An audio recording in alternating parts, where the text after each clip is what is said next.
आज 8 नुकात पे बात करेंगे कि पाकिस्तान में हीट वेव और गर्मी की शिद्दत की वजह क्या है। तो सबसे पहले जानने की कोशिश करते हैं कि पाकिस्तान इतना गर्म क्यों है। पाकिस्तान जियोग्राफिकली एक ऐसी जगह पे लोकेटेड है जहां पे वो सबसे ज्यादा क्लाइमेट चेंज के लिए वल्नरेबल समझा जाता है। शिमाल में ग्लेशियर्स हों, दरमियान में डेजर्ट्स हों और नीचे लो लाइन कोस्टल एरिया, यानी एक ही साल में पाकिस्तान फ्लड्स भी देखता है और हीट वेव का सामना भी करता है। आईपीसीसी ने पाकिस्तान को दुनिया के 10 ज्यादा क्लाइमेट वल्नरेबल मुल्कों में शामिल किया है और हम सिर्फ 1% global green house gases emit करते हैं। मतलब ये हमारी गलती भी नहीं है, लेकिन फिर भी उसका जो कॉस्ट है वो हमें पे करना पड़ता है। तो इसका कसूरवार आखिर है कौन? तो इसका सीधा जवाब ये है कि अमेरिका, यूरोप, चाइना, जिनकी फैक्ट्रीज ने हमारे माहौल को इतना गंदा कर दिया या इतना खराब कर दिया है कि हीट वेव जैसे खतरनाक चीजों को हमें फेस करना पड़ता है, लेकिन उसका जो प्रॉफिट है वो बड़े बड़े इंडस्ट्रियलिस्ट कंट्रीज जो है लेके जाते हैं। तो दूसरा है नए डेटा जो आपको हिला देंगे। जून 2025 में जैकबाबाद में मिडनाइट के बाद टेम्परेचर 50.4 सेल्सियस रिकॉर्ड किया गया। दुनिया का सबसे गर्म नाइटमेयर नाइट टाइम टेम्परेचर था। ये गर्मी नहीं, ये सर्वाइवेबिलिटी थी। थ्रेशोल्ड क्रॉस करना था।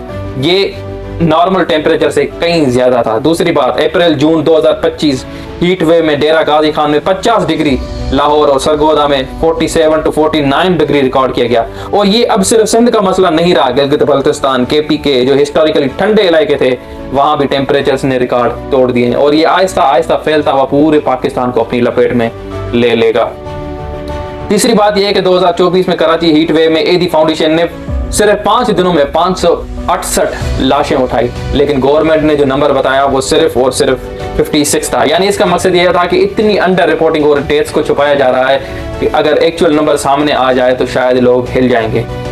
हीट स्ट्रोक के केसेस कराची हॉस्पिटल्स में हर साल 20% बढ़ते हैं। डॉक्टर्स कहते हैं मैंने 20 साल से यहाँ काम किया है, ऐसी क्लाइमेट चेंज नहीं देखी।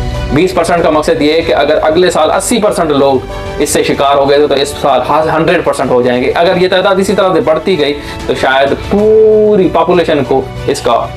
उसके बाद जो तीसरा कॉन्सेप्ट है उसको समझने की कोशिश करते हैं, जिसको अर्बन हीट आइलैंड कहते हैं।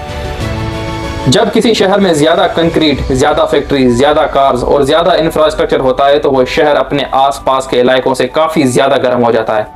कराची, लाहौर, इस्लामाबाद, ये शहर अपनी सराउंडिंग रूरल एरिया से 5 से 7 डिग्री ज्यादा गर्म हो रहे हैं। अगर लाहौर में 48 डिग्रीज हैं तो कंक्रीट बिल्डिंग्स के बीच temperature actually 52 to 53 degrees feel होता है। और इसका रिजल्ट लोड शेडिंग बढ़ती है, क्योंकि एयर कंडीशन और फैंस ज्यादा यूज होते हैं, बिजली का सिस्टम क्रैश करता है, लोग कूलिंग नहीं कर पाते, लोग मरते हैं। ये एक विशियस साइकिल है। गर्मी ज्यादा बिजली मांगती है, बिजली नहीं मिलती, इसलिए और ज्यादा लोग गर्मी में मरते हैं, लेकिन मैकेनिज्म कोई भी नहीं होता। अगर आप गर्मी से, आप हीट वेव से, हीट स्ट्रोक से मर रहे हैं तो आपको रेस्क्यू करने के लिए कोई भी नहीं आएगा। और चौथा है ग्लेशियर्स पिघलना। पाकिस्तान में 7000 से ज्यादा ग्लेशियर्स हैं। पोलर रीजन्स के बाद दुनिया का सबसे बड़ा ग्लेशियर रिजर्व यहाँ पे है। ये ग्लेशियर्स इंडस रिवर और इसके ट्रिब्यूटरीज को पानी देते हैं, जिस पर पाकिस्तान की 90% एग्रीकल्चर डिपेंड करती है। लेकिन ये ग्लेशियर्स तेज रफ्तारी से पिघल रहे हैं। इसका एक फौरी असर ग्लेशियर लेक आउटबर्स्ट फ्लड्स यानी ग्लोफ जिसको कहते हैं वो भी है। जून 2025 में गिलगित बल्तिस्तान के हुंजा वैली में एग्जैक्टली यही हुआ। एक ग्लेशियर लेक बस्ट हुई, पूरी कम्युनिटी तबाह हो गई, हजारों लोग घरों से उजड़ गए।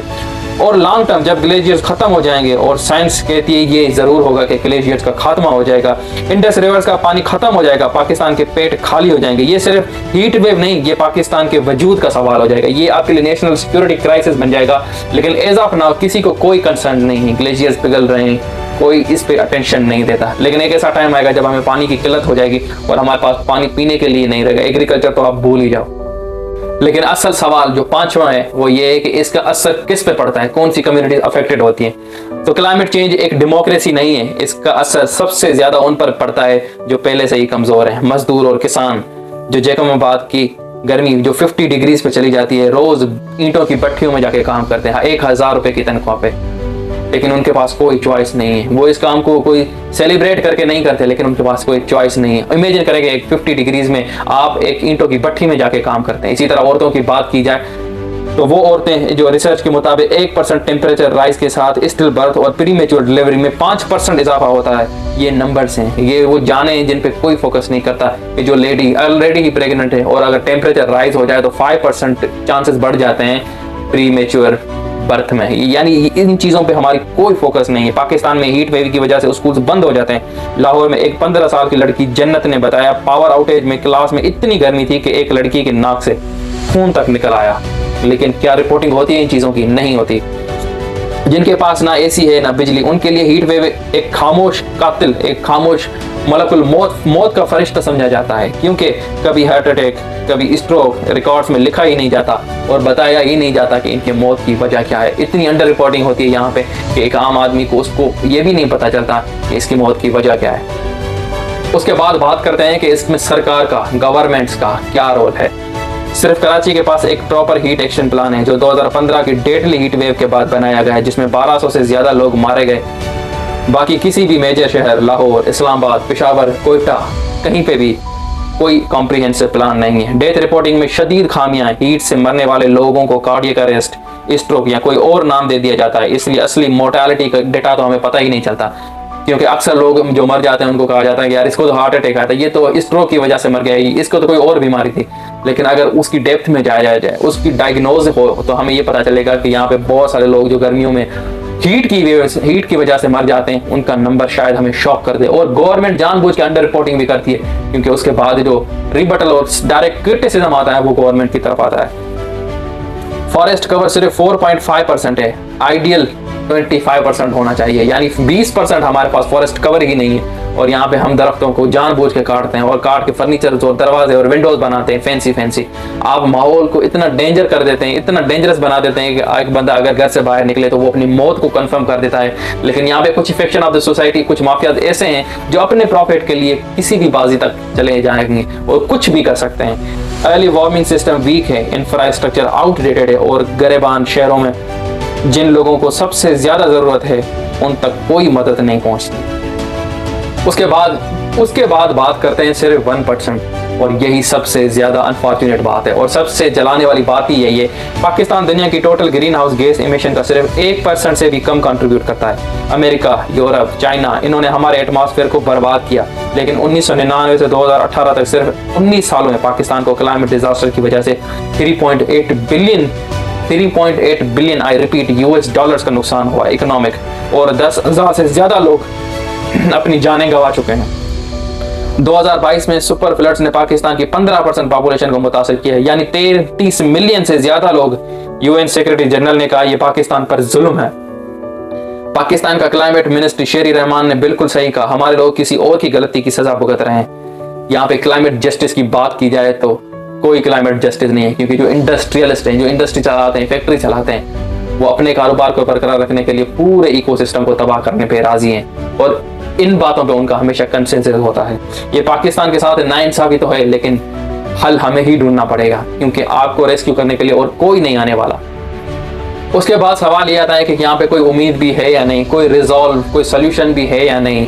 तो बहुत सारी ऐसी चीजें हैं जो हम करके उसको कम कर सकते हैं, टेम्परेचर को कम कर सकते हैं, लेकिन क्या हम उसको करने की कोशिश करते हैं या नहीं। अगर बिलियन ट्री सुनामी की बात की जाए तो ऐसे प्रोजेक्ट्स की हमें बहुत ज्यादा जरूरत है।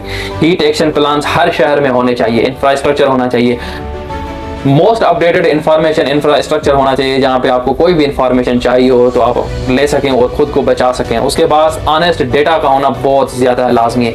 यहाँ गवर्नमेंट अपनी नाकामी को, नाअहली को छुपाने के लिए अंडर रिपोर्टिंग करती है। एडी के नंबर्स के मुताबिक 568 लाशें उन्होंने उठाई थी, सिर्फ सिंध गवर्नमेंट ने उसको बताया कि ये 56 थी।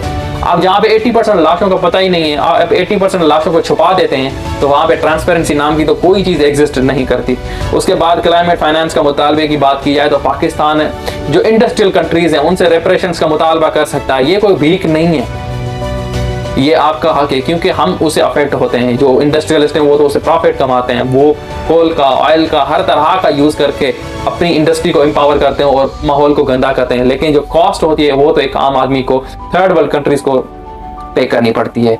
उसके बाद अगर हम बात की जाए तो सोलर एनर्जी को हमें फैलाना चाहिए, क्योंकि यहाँ पे लोड शेडिंग और लाइट का, इलेक्ट्रिसिटी का मैकेनिज्म है ही नहीं, जिसकी वजह से लोग, हजारों लोग जो है वो सड़कों पे अपनी लाशें दे देते हैं। क्योंकि यहाँ पे धूप की कमी नहीं है, बल्कि धूप तो और बढ़ेगी, जो टेम्परेचर राइज है वो और आने वाले सालों में हमें दिखेगा। तो यहाँ पे रूफटॉप जैसी सहूलतें इस्तेमाल करके हम सोलर प्लांट्स लगा सकते हैं, जिसकी बात हम अपने आप को बचा सकते हैं। आज भी अगर क्लाइमेट चेंज की बात की जाए तो ये किसी ना किसी की जान ले रहा होगा। जैकमाबाद में आज भी कोई 50 डिग्रीज में मर रहा होगा। जिसके पास बिजली, पंखा, एसी नहीं होगी। लेकिन इन बातों को हम इसलिए डिस्कस कर रहे हैं क्योंकि अगर आप इनको इग्नोर करते हैं तो कल आप भी हो सकते हैं। जैसे यूएन जनरल सेक्रेटरी ने कहा था कि आज पाकिस्तान है तो कल कोई और होगा, और हमें इससे बचने के लिए कलेक्टिव एफर्ट की जरूरत है। हमें ट्रीज लगाने की जरूरत है क्योंकि ट्रीज लगाने से 20% टेम्परेचर में डिक्लाइन आ जाता है। एक दरख्त लगाने से इमेजिन करें कि जहाँ पे अगर 5% है तो वो 4% पे आ जाता है। इतनी बड़ी क्रेडिबिलिटी और इतनी बड़ी इफेक्टिवनेस है इन चीज़ों की। लेकिन अगर हम इन चीज़ों को प्रैक्टिकली यूज़ नहीं करेंगे, अपनी डे टू डे लाइफ में इस्तेमाल नहीं करेंगे तो कोई मतलब नहीं है। उन लोगों को इन्फॉर्म करें जो इस चीज़ से बेखबर हैं, जिनको इन चीज़ों का पता नहीं है, क्योंकि at the end of the day it is against the survival of humanity. और कुछ चीज़ें जो आपको अर्ली स्टेजेस पे एक छोटा मोटा खतरा दिखती हैं वो बाद में नेशनल सिक्योरिटी क्राइसिस बन जाती हैं, और तब जाके हमें एहसास होता है कि हमें इसके बारे में कोई एक्शन लेना है। तो आसपास के लोगों का ख्याल रखें और उनको वो सारी फैसिलिटीज़ प्रोवाइड करने की कोशिश करें जो आप जानते हैं और वो उससे बेखबर हैं। रेडी पे बैठे लोग, दुकानों पे मजदूर, गलियों कूचों, जहाँ तक आपका एक्सेस है, जहाँ तक आपकी रसाई है, इस चीज़ को फैलाएं, इस चीज़ को इन्फॉर्म करें लोगों को, उन लोगों को बताएं और लोगों की जान बचाएं, क्योंकि जान बचाने से बढ़कर कुछ भी नहीं होता। Thank you so much.